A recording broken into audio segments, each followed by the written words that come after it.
Bueno, el proyecto que vamos a presentar realmente está liderado también y fundamentalmente por el doctor Cisneros, que lamentablemente no puede estar hoy aquí, y tanto él como yo mismo queremos dar las gracias y nuestro reconocimiento al impulso que desde la Junta de Andalucía se da a este tipo de programas, y específicamente queremos agradecer también la labor inestimable de José María de la Higuera, que ha sido fundamental para ayudarnos a desarrollar todo lo que vamos a comentar ahora y seguramente todos los pasos que vienen después.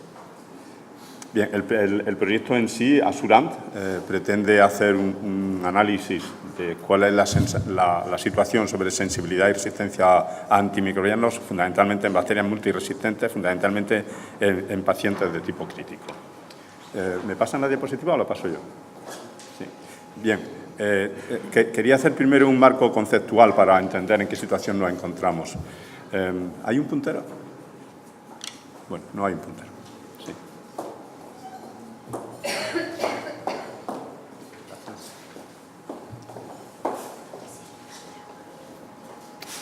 En una situación bacteriana ideal, todas las bacterias que forman parte de un cultivo o de una infección se comportan homogéneamente, pero esa situación ideal en el fondo no existe.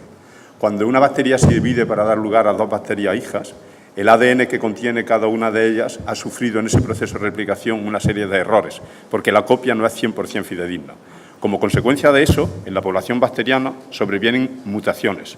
Si una de esas mutaciones confiere una ventaja adaptativa a uno de los individuos o a varios de los individuos de la población, esos se encontrarán en un proceso darwiniano de selección y, por tanto, si se enfrenta a un antimicrobiano, las bacterias que son sensibles desaparecerán y la bacteria que es resistente por esa mutación que ha ocurrido en ausencia de antimicrobiano, y esta es cuestión clave, dará lugar posteriormente a una población homogéneamente resistente. Y esta cuestión es clave. Las resistencias bacterianas ocurren incluso si no hay antibacterianos. Por eso el proceso es, desde un punto de vista biológico, prácticamente imposible de contener. Los antibióticos lo único que hacen es actuar como un paso de selección en este proceso. Son agentes que seleccionan procesos biológicos que ya han ocurrido en su ausencia. Por otra parte, el uso empírico de antimicrobianos para tratar de cubrir cualquier posibilidad de resistencia tiene un efecto perverso, porque, aunque de forma inmediata resolviera un problema concreto en un paciente concreto, a la larga acabaría generando por ese proceso de selección nuevos pasos de resistencia a compuestos todavía sin usar. De modo que el proceso es biológicamente muy complejo. Una situación sencilla de lo que comentamos ocurre en la familia de los betalactámicos, probablemente los antimicrobianos que más se están utilizando en el ámbito clínico. Cuando apareció la penicilina, casi inmediatamente empezaron a reconocerse resistencia a penicilina y, de hecho, casi inmediatamente aparecieron cepas con resistencia natural o adquirida. La industria farmacéutica en su momento, o la academia, consiguió desarrollar cefalosporina de primera generación, como la ampicilina, pero inmediatamente las bacterias aprendieron a sintetizar proteínas que degradan estos compuestos, como T1, SHV1. ¿Qué se hizo? Se generaron nuevos compuestos activos frente a estos mecanismos de resistencia, cefalosporina de segunda y tercera generación. Y entonces las bacterias desarrollaron beta-lactamasa espectro extendido y de tipo ANCE. Se generaron cefalosporinas de cuarta generación y entonces las bacterias desarrollaron trastornos de permeabilidad asociados a los mecanismos anteriores y siguieron haciéndose resistentes a estos compuestos. Se desarrollaron carbapenémicos y las bacterias han aprendido a desarrollar carbapenemasa, que es el principal reto que existe en la actualidad. Y habiendo aparecido ya carbapenemasas, se han desarrollado compuestos que frenan algunas de estas carbapenemasas. Y las bacterias, ahora a tiempo real, en este mismo año prácticamente, han empezado a desarrollar mutaciones que confieren resistencia a las carbapenemasas, de modo que estamos en un círculo sin fin donde las bacterias siempre nos llevan ventaja. Por situar el impacto que esta situación tiene, Jim O'Neill, un miembro del Parlamento británico, fue comisionado por el gobierno británico para realizar un informe del impacto que tendría la resistencia a largo plazo. Las conclusiones de este informe es que, si no se hace nada y seguimos en la situación en la que estamos, para el año 2050 morirán al año 10 millones de personas en relación con problemas de resistencia a los antibióticos. Y eso supondrá todavía incluso más que los 8,2 millones que se supone que en esta evaluación que se ha hecho morirían como consecuencia del cáncer. Quiere decir que el impacto a medio y largo plazo es tremendamente importante. ¿Y por qué ocurre esto? En dos situaciones como son neumonía asociada a la ventilación mecánica en los pacientes de la UCI o pacientes que sufren una sepsis, si el tratamiento que se hace del paciente inicialmente no es el adecuado, la probabilidad del paciente de morir es entre 5, 10, 20 veces mayor que si el tratamiento hubiera sido adecuado. Y estos son estudios clínicos reales que demuestran esta situación. Además, en relación con la mortalidad hay otra cuestión importante.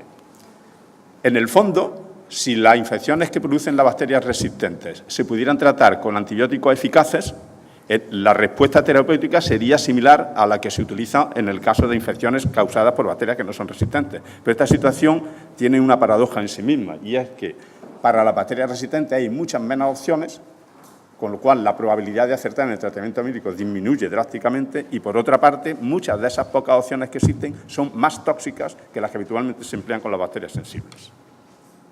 Hay un estudio impactante que se desarrolló a comienzos de los años 2000 en el que se demuestra la importancia de que el tratamiento inmediato sea eficaz.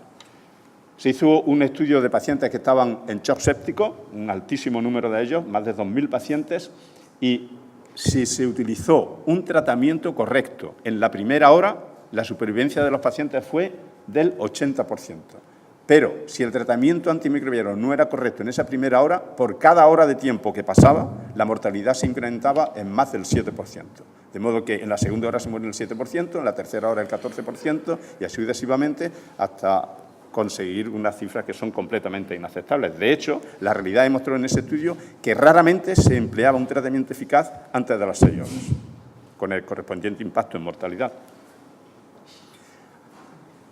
Aparte de estos estudios clínicos concretos en centros concretos, ha habido una iniciativa por parte de la Sociedad Española de Enfermedades Infecciosas y Microbiología Clínica, en acuerdo con otras sociedades científicas, de un registro hospitalario de pacientes afectados en España por bacterias multiresistentes.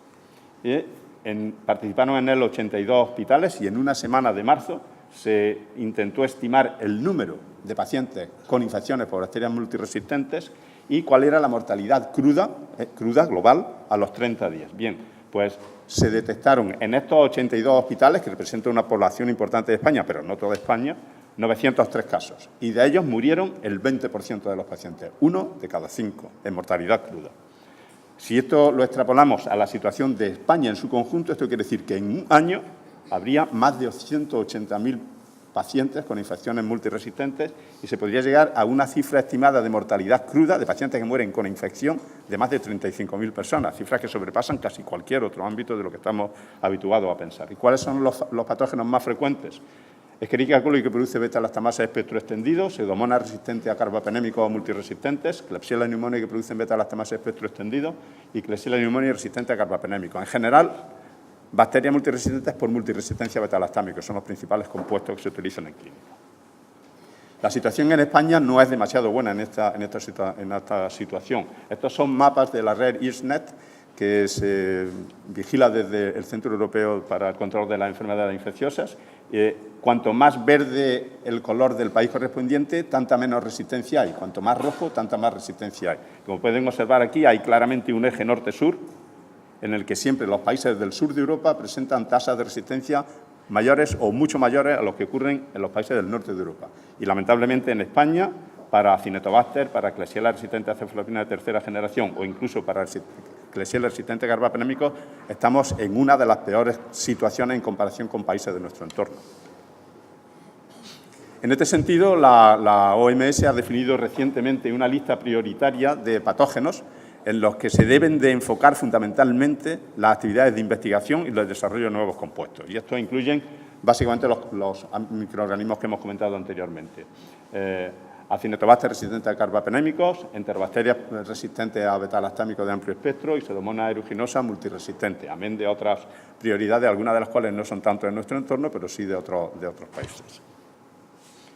Y en esta situación, ¿cuál es el papel del Laboratorio de Microbiología Clínica? Bien, la tecnología actual raramente permite obtener el diagnóstico etiológico, es decir, la definición de cuál es el microorganismo causal de un cuadro de una infección grave en menos de 24 a 72 horas. Y ya hemos visto que por cada hora de retraso que hay en la aplicación de un tratamiento correcto, la mortalidad se incrementa en un 7%. Quiere decir esto que todo este algoritmo diagnóstico que se aplican en servicios como el mío o en tantos servicios de microbiología de España y de todo el mundo, es decir, que la microbiología en España, en Andalucía, en España, es pionera y muy puntera en comparación con lo que está ocurriendo en nuestro entorno a nivel global, tenemos un grave déficit de problemas diagnósticos y es la incapacidad de ofrecer resultados rápidos.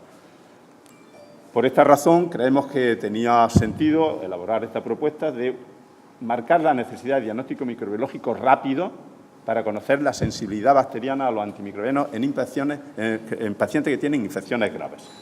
¿Por qué? Porque, como hemos visto, las infecciones graves por bacterias multiresistentes tienen peor pronóstico. Por el tratamiento adecuado precoz es un factor protector frente a la muerte y porque el diagnóstico microbiológico tarda demasiado, entre 24 y 72 horas.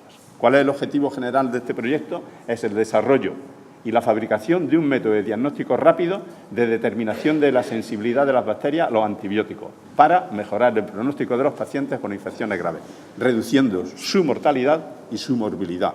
Es un proyecto con un claro objetivo concreto desde el punto de vista asistencial y clínico. ¿Cuáles son los objetivos específicos que se pretenden desarrollar? Pues basándonos en una o en varias de las tecnologías avanzadas existentes en fase de desarrollo que se puede aplicar a muestras clínicas humanas, conseguir determinar cuáles son los patrones de sensibilidad y de resistencia de los microorganismos en un tiempo que hemos marcado inicialmente inferior a 2 horas, desde que se toma la muestra clínica, que por tanto no es necesario, no debe de requerir que exista un paso previo de cultivo. Si es necesario un paso previo de cultivo de la bacteria para luego hacer el estudio de antimicrobianos, no se podrán prácticamente nunca conseguir este modelo de 2 horas. Por eso, una de las cuestiones claves es que se aplique directamente a la muestra clínica y no al cultivo bacteriano que nosotros hayamos podido desarrollar en un laboratorio de microbiología. Obviamente que sea de fácil aplicación y uso. Bueno, Asulant entonces pretende reducir las tasas de resistencia bacteriana, mejorar el pronóstico de los pacientes con infecciones graves y mejorar la eficacia y la seguridad del tratamiento antimicrobiano. ¿Cuáles son los indicadores que vamos a considerar dentro de este proyecto? Pues indicadores del impacto serán el tiempo, medido en horas, hasta la obtención de la sensibilidad antimicrobiana de las bacterias, la mortalidad, medida en porcentaje, la mejora del uso de antibióticos en el paciente, medido también como porcentaje, la disminución de la estancia hospitalaria en total y en particular en UCI, porque estamos hablando de pacientes graves, que se medirá en días, el coste medio medido en euros de la estancia hospitalaria y en la UCI, y el coste del tratamiento antibiótico medido también en euros. Muchas gracias.